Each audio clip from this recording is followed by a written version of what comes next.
everyone, welcome back to the channel and thank you so much for tuning in. I hope you are ready for a chatty get ready with me because that's what we are going to do. I have a couple of new palettes from Sydney Grace, the Summer Days palette that they are launching with their Christmas in July event coming up soon. These are hot off the press. Hot out of the mailbox, quite literally here in Texas, and they are gorgeous. Then there is also the Chase Your Dreams palette. How incredible is this one? But the Summer Days just seems like a nice, easy breezy little palette to kind of play with as we chat here today about some of the things that I feel like I forgot in my favorites video. The past few months I've included favorite podcasts or things I'm watching, music, things like that, and I didn't last time, so I figured we could kind of cover that sort of ground, try some new makeup, talk about it, and kind of hang out, I guess, old school YouTube style. You know what I mean? So let's go ahead and get started.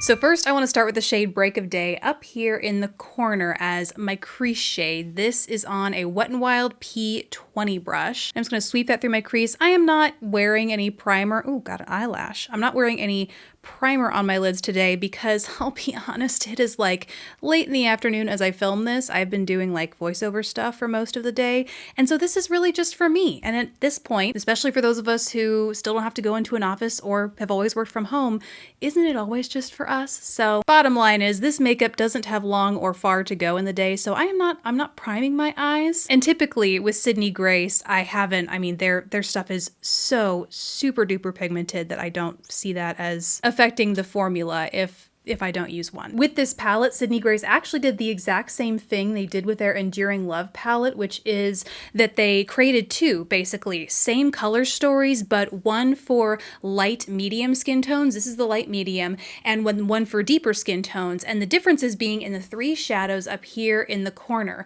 Basque, Sandcastle, and Daystar are all deeper to provide more pigment and contrast for deeper skin tones, and I just really love that they did that with their first palette and that they continue to do that because it makes for a color story that is more workable for a wider range of skin tones. If you want to go see swatches of that palette, by the way, because I only have the light medium one, you can go check out their Instagram page. And I'll do a full video review of the new stuff that they sent me ahead of this Christmas in July sale, but I just couldn't wait, so that's why we're here today. And I apologize if you see glitter it's everywhere. They are coming out with new glitters, and I went a little bit overboard when I was pouring some out from the sifter, which are awesome, by the way. I just overdid it, and so it's never going away. I will be wearing this glitter for months now. So super sorry if that's distracting. Okay, now in my outer corner, I'm going to go in with this blood orange shade right here, which contrary to what I would have thought a blood orange shade, what comes to mind when I think of blood orange, this is actually a deep maroon, and I'm a shimmery maroon, and I'm using that with an e.l.f. crease brush, but I am not using it in my crease. I'm using it to build up in my outer corner and then blend throughout my crease. So first let's talk about podcast. In a favorites video a couple months back, I talked about the show Radio Rentals. I still love it, but they've come back for their second season, which is kind of why it's refreshed in my mind and in my podcast feed. It is done by Payne Lindsay, who's done a couple of true crime podcasts in the past, and Rainn Wilson, Dwight from The Office, is kind of an MC. He ushers the audience into and out of the stories that are being told. And one thing that I was kind of skeptical of with the first season, these are all eerie stories. There's no particular theme to them. There's some paranormal, there's some true crime, there's, supernatural, just kind of all across the board. The underlying theme is that they're all creepy. And what I wasn't sure of until the very final episode of the first season was whether or not these were real stories and real people telling them, or whether they were actors. And come to find out, I forget whether they credit them in the last episode or whether it was after the first season ended, they had extensions of some of the stories, some of the more interesting or curious or just stories where there was more to tell. They had the people back on, and it was more of an interview format, so you could hear them talking a little bit more candidly and less in a storytelling way about their experience. And that just made it all more real and more fascinating to me, knowing that these are real people telling their actual stories. So I highly recommend you go check it out. I think there are 2 episodes to this season 2, and so far they are really good. In a similar vein, if you like kind of stories like that, there is Supernatural by Ashley Flowers, and that is less of an interview. It's more like she and her team of producers, I believe, compile these stories based on real life events. Again, it kind of goes anywhere from supernatural to natural disasters to alien, across the board. Stuff that's kind of hard to explain, but she does some the research that she does where she tries to kind of like debunk, or she talks about how others have tried debunking things or possible natural explanations for what's going on, but there's always like an air of mystery at the end, which I love. So that's another fun one, and it's made me kind of go looking for those stories on my own, like in the depths of Reddit and elsewhere. YouTube even, there are some really interesting channels that do like top 10 or top 5 stories like that here on YouTube, so I have fallen down those rabbit holes many a time. And I even considered doing, or at least experimenting with, a version of that, here on my channel, very much inspired by, or not only inspired by those podcasts, but similar to like Bailey Sarian and her Murder Mystery Makeup Mondays, or Brittany Vaughn is another one who does true crime and makeup. But I don't know that I would be very good at compiling those stories and then telling them in an interesting or entertaining or even a useful way while also doing my makeup, if that makes sense. I don't know. It could also already be being done by somebody else that I just have not found here on YouTube. If you know of someone who's doing that, let us know down in the comments below. But yeah, I don't know. I'm just like, it's kind of like my off time guilty pleasure thing that I often find myself down a rabbit hole. By the way, I was just using the shade Basque up here in the upper corner in my brow bone as a highlight. Okay, now let's really get into these shadows. So these 2 metallic shades down here, S'mores and Camping, are intensely metallic and shimmery. So I'm gonna go with my finger and let's do Camping, which is more of a copper. S'mores is more of a light champagne taupe shade, and I'm taking that, can you just, what? Their shadows never cease to amaze me, and I'm just going to pat that starting in the center of my lid and basically patting that all over. This is a Profusion Flat Precise eyeshadow brush that I'm going to use on my inner corner. Yowza! The other thing that I do want to get back to here on the channel though is like the few makeup skits that I posted before. Not a ton, just like 2 or a couple of funny videos, but I want to do those more regularly, especially the super short ones. I've kind of, things haven't felt funny lately, and so the inspiration has kind of been lacking. I'd love to hear, if you guys have any ideas.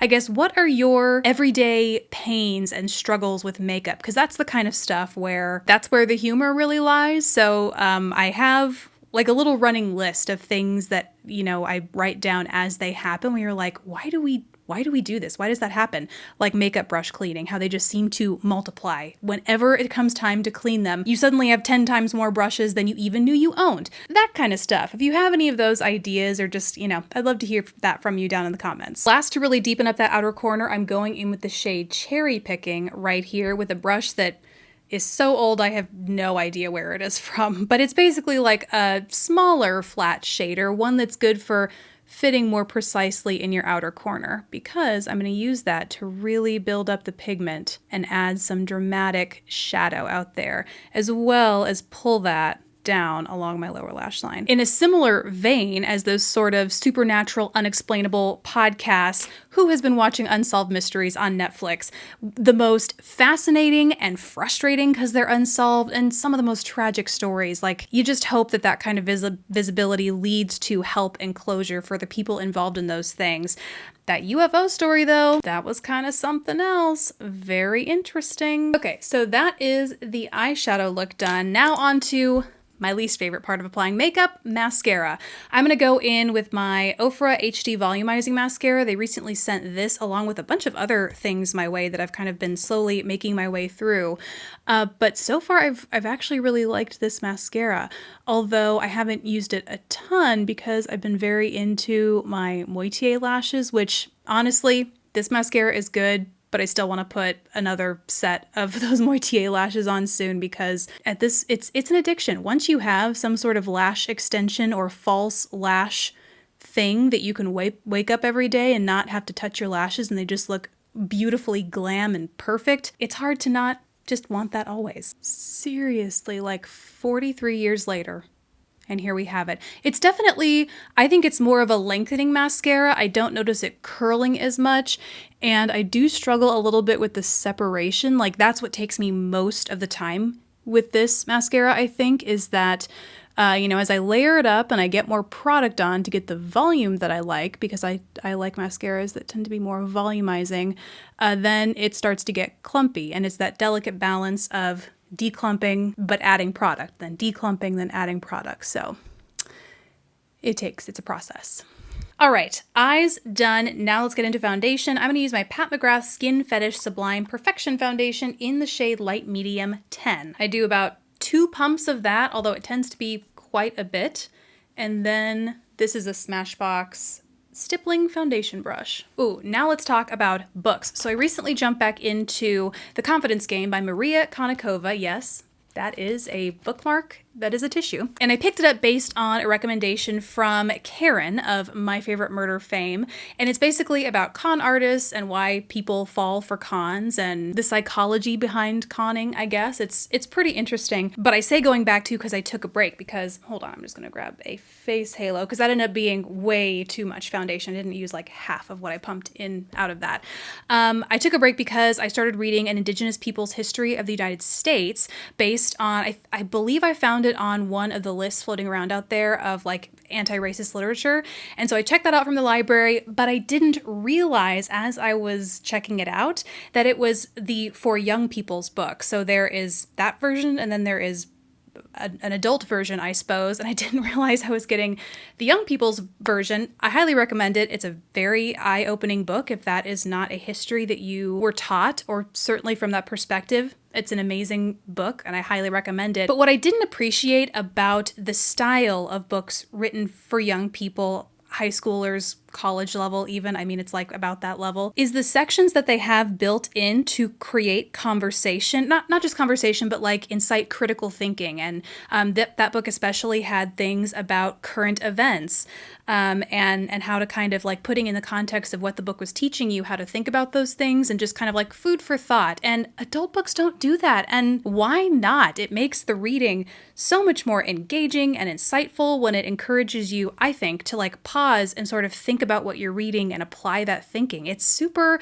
I miss that. I suppose that is kind of what a book club is, but having never been part of a book club, maybe I should join a book club. I don't know. By the way, I am using the Sidoni Concealing Cream in the shade HC 101. I talked about this in my recent favorites video, and a little bit of this goes a really long way. I took just a tiny little pea-sized amount, and you can see how much it is covering. This is it's a highlighter. It's a little light for me right now, and so it is definitely double duty concealer slash brightening for my under eye area, but that will get balanced out shortly with some powder and some bronzer. Okay, like I said, powder, I'm gonna take my Sidoni highlighter palette in light and use a combination of the top 2 matte powders. One's more of a yellow, one's more of a pinky peach shade, and I just kind of apply that, just like that, to kind of take the shine away. It helps, although I don't really need to set my concealer, it just helps take that shine away and help increase the lasting power throughout the day because it is so hydrating. I find that it can crease a little bit on me if I don't set it and just move around. Then, this is the Real Techniques Blue O or B01. It's from the Blue collection, which I don't know if they have, but this is maybe my favorite collection ever from Real Techniques. The brushes, the bristles were so soft and fluffy and just so nice to use. Back to books though, I have a few more on deck. I feel like whenever I go to the library or I reserve books at the library, I bite off more than I can chew. So I have like 4 sitting on my bedside table, which is good. There's always like something to read, but then sometimes I get overwhelmed and then none of them get read. The other one is like, it's something about like the sociopath next door, something about sociopaths. I don't know. I have a feeling that if I went back to look at my library history, the history of the books that I've checked out, it would be a roller coaster of varying interests, but why not? Now let's go into the brows. Nothing special here. I'm just gonna go in with my CoverGirl Ultra Fine Brow Pencil. I have gone back to this because brow pomade, I'm in a brow pencil phase. Brow pomade was is still nice for holding my brows in place, adding some fullness, but I just was really wanting up here, where my brows tend to get a little sparse, I wanted a little bit more of a fuller arch. So that is why I am back to my brow pencil, because I'm back to having brows that are larger and in charge. For blush, I'm going in with an old favorite. This is the Beauty Bakery Cotton Candy Champagne palette. I'm gonna go in with Stop and Smell, just basically these two bottom shades. They're super similar. No Champagne, No Gain is a little bit pinker, but I'm just going to kind of do double duty blush and highlight here and sweep that starting on the apples of my cheeks back. And then on the tops of the cheekbones too, so I get that highlight. Now to finish off the look, I'm gonna go in with a liquid lipstick. This is from the brand House of Uni, which is one that I had learned about and actually had their regular and liquid lipsticks from a while ago, but eventually they turned and the liquid lipsticks dried up and I threw the regular ones away because the scent had turned, but they came up on my Instagram feed again for whatever reason. I hadn't seen a lot from them, and then they popped up again and they were having a Juneteenth sale, so I picked up the shade that I loved in their liquid lipstick, Rum Raisin, which I'm gonna wear today. And then I saw that they had this Irie, which I can't remember having before, but it is so bright. I'm gonna love this for summer. And just in general, I love wearing a bare eye and a super bold lip, especially with big lashes once I get those other lashes on. And this is it's a really good bold lip shade. But Rum Cake I really love because it is like a light to medium terracotta shade. It just goes with so much, I think. And their liquid lip formula is one of the most unbeatable formulas out there in terms of lasting power and comfort. Because sometimes, you get a formula. Okay, I need to be quiet while I do this. Okay, there it is done. What was I saying? Sometimes you can get liquid lips that are long lasting, but not comfortable. They just make your lips feel so dry and flaky and crusty. And so this to me is a perfect combination of both, and it lasts through just about everything. I guess that is it for this look. Was there anything else I had to talk about? Not that I can remember. So that is it for the look. I hope you enjoyed this tutorial, this very, very chatty tutorial. I guess if I forgot anything, we can always follow it up with another one of these. But let me know what you think of these down in the comments below. Thank you guys so much for watching. Be on the lookout. Like I said, I will do a separate video for this and the other new products that Sydney Grace is launching. But in the meantime, thanks again for watching. Please don't forget to subscribe if you haven't already, and I will catch you in the next video. Bye guys.